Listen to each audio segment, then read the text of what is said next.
20세기 한국 소설 12. 권 줄거리 안내 및 이메일 해설. 최정희의 지맥은 동경에서 문학을 공부한 신여성 근영이 남편 홍민규와의 동거로 두 아이를 두게 되지만 남편의 사망 후 전처와 시가의 냉대, 경제적 어려움에 시달린다. 아이들을 친척과 이웃에 맡기고 서울의 기생집 친모로 들어가며 자신의 과거와 사랑, 아이들에 대한 모성, 사회적 편견 사이에서 깊은 심리적 갈등을 겪는다. 결국 은영은 아이들의 호적 문제와 재혼의 유혹, 종교적 구원 사이에서 방황하다가 사랑과 모성, 윤리의 갈등 끝에 종교에 귀의하며 자신의 삶을 받아들이게 된다. 현덕의 남생이는 일제강점기 인천 선창가를 배경으로 시골에서 땅을 잃고 도시로 이주한 노마, 가족의 비극을 어린 노마의 시선으로 그린 소설이다. 병든 아버지는 무기력하게 누워있고 어머니는 가족을 부양하기 위해 항구에서 들병장수로 일한다. 이웃영희 할머니가 무병장수를 기원하며 남생이, 거북이, 를 가져다 주자 아버지는 남생이에게 집착하고 노마는 자유를 얻는다. 노마는 양버들나무 오르기에 성공한 날 아버지가 세상을 떠나고 남생이도 사라진다. 작품은 가난과 가족 해체 속에서도 희망과 성장의 의미를 담고 있다. 허준의 잔등은 해방 직후 만주 장춘에서 서울로 귀국하는 여정을 그린 여로형 소설이다.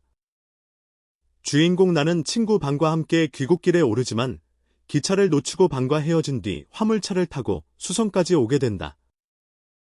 제방에서 뱀장어를 잡는 소년을 만나 일본인에 대한 증오와 복수심을 목격하고 청진역에서는 남편과 아들을 모두 잃은 국밥집 할머니가 일본인 난민에게까지 동정과 관용을 베푸는 모습을 본다. 나는 이 두 인물의 상반된 태도 속에서 해방 공간의 혼란과 새로운 인간 정신의 가능성을 성찰하게 된다. 마지막에 할머니의 잔등이 희미한 등불처럼 나의 기억에 남는다. 김사량의 빛 속으로는 일제강점기 일본 도쿄의 빈민촌에서 조선인 대학생 남 선생이 아이들을 가르치며 겪는 정체성의 갈등을 그린 소설이다. 남 선생은 일본식 이름 미나미로 불리며 조선인임을 숨기고 살아간다. 어느 날 일본인 아버지와 조선인 어머니 사이에서 태어난 호녀라 야마다 하루오를 만나게 되고 하루오 역시 자신의 정체성에 혼란을 겪는다. 하루오와의 관계를 통해 남 선생은 민족적 멸시와 억압, 그리고 자신이 누구인지에 대한 고민을 하게 된다. 결국 두 사람 모두 자신이 조선인임을 받아들이며 빛 속으로 나아가려는 희망과 내면의 평화를 찾는다. 김사량의 지기민은 일제강점기 일본 시바우라 부두에서 막노동을 하는 조선인 노동자들의 비참한 삶을 그린 소설이다. 화가 지망생인 나와 아편에 찌든 지기미 영감이 주요 인물로 이들은 극심한 가난과 차별, 고된 노동에 시달린다. 지기미는 술지개미처럼 버려진 존재, 벌레와 같은 신세를 상징하며 영감은 말끝마다 지기미를 내뱉으며 울분을 토로한다. 작품은 제1조선인 노동자들의 소외와 비인간적인 현실, 그리고 그 속에서 살아남으려는 처절한 몸부림을 사실적으로 묘사한다. 네, 안녕하세요. 오늘 당신이 보내주신 자료들 보면서요. 한국문학사에서 어쩌면 조금은 비켜서 있던 작가들, 그 김사량, 현덕, 허준, 이분들의 작품 세계를 좀 깊이 들여다볼까 합니다. 네, 흥미로운 작가들이죠. 이 작가들이 왜 그동안 주류에서 좀 덜 주목받았을까? 그리고 지금 다시 이분들 작품을 읽는 게 어떤 의미가 있을까? 같이 한번 파헤쳐보죠. 좋습니다. 보통 문학사에는 그 정전이라고 부르는 것들이 있잖아요. 뭐랄까, 시대의 걸작으로 딱 합의된 작품들요. 아, 네네. 교과서에도 실리고 하는? 그렇죠. 근데 시대가 바뀌면서 자꾸 질문을 던지게 되는 거예요. 이 정전이라는 게 정말 모두를 위한 이야기인가? 혹시 너무 남성 중심, 어른 중심, 아니면 특정 이념에 기운 건 아닌가? 하고 말이죠. 바로 그런 지점에서 김사량, 현덕, 허준 같은 작가들이 보이는 거군요. 이분들은 그야말로 주변부의 목소리랄까?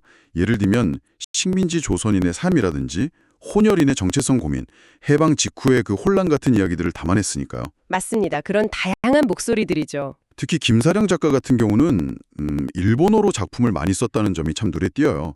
조선 사람인데 왜 일본어로 글을 썼을까요? 그게 좀 복잡한데요. 당시 문학 언어로서 일본어가 어쩌면 더 익숙했을 수도 있고요. 또 한편으로는 일본 독자들한테 조선의 현실을 좀 더 직접 알리고 싶다는 그런 의도도 있었던 것 같아요. 아하.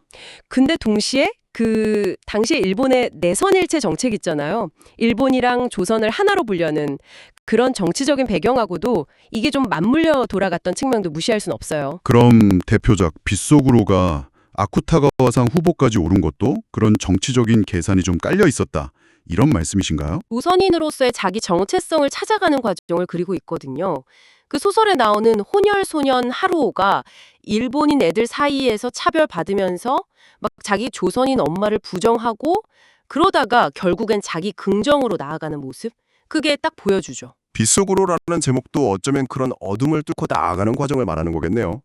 그 차별이 사람 마음에 어떻게 파고드는지 참 마음이 아프네요. 그렇죠.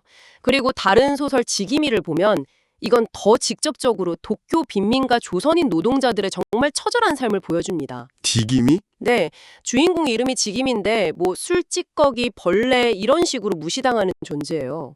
근데 또 한편으론 엄청 끈질긴 생명력을 상징하기도 하고요. 그 아편에 기대서 고된 현실을 버티는 모습 같은 건 정말 당시 조선인들의 절망적인 상황을 극적으로 보여주는 거죠. 식민지 현실이 언어뿐만 아니라 정체성까지 흔들어 놓는다는 게 참. 네, 바로 그 점이 중요합니다. 자, 그럼 다음으로 허준의 잔등으로 넘어가 볼까요? 배경이 해방 직후 만주랑 북한 쪽인데 우리가 생각하는 해방의 감격 뭐 이런 거랑은 좀 다르다고요. 네, 많이 다릅니다. 작가 스스로가 좀 제3자 같은 시선으로 보려고 했어요. 왜냐하면 만주에서 살면서 일본인한테 억압받는 동시에 또 중국인들한테는 자기가 의도치 않게 가해자처럼 비칠 수도 있었던 그런 조선인의 복잡한 위치를 직접 경험했거든요. 아, 양쪽의 입장을 다 겪어본 거군요. 그렇죠. 그래서 해방이 됐다고 그냥 다 끝, 평화 이게 아니라 오히려 또 다른 폭력이나 복수, 혼란이 시작될 수도 있다는 걸 되게 냉정하게 보고 있어요. 작품 속에서 일본인한테 복수하려는 소년하고 오히려 일본인한테 연민을 느끼는 할머니 모습이 대비된다면서요.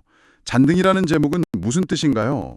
잔등이 말 그대로 꺼져가는 등불, 희미하게 남은 불빛이거든요. 작가는 아들을 잃은 그 슬픔 속에서도 복수 대신에 연민을 선택하는 그 할머니 모습에서 희망을 본 거죠. 이 잔등 같은 희망이랄까? 아, 꺼지지 않는 작은 불빛 같은? 네, 그 폭력의 고리를 끊고 진짜 화해로 갈 수 있는 어떤 인간적인 힘? 폐허 속에서도 스스로 타오르는 그런 작은 가능성을 상징한다고 볼 수 있어요. 의미가 깊네요. 자, 마지막으로 현덕 작가의 남생이도 좀 보죠. 이 작품은 앞선 두 작품하고는 분위기가 좀 다르다고요. 어린아이 시선으로 희망을 이야기한다고요? 네, 맞아요. 가난하고 힘든 현실은 비슷한데 노마라는 어린 소년의 눈으로 보거든요.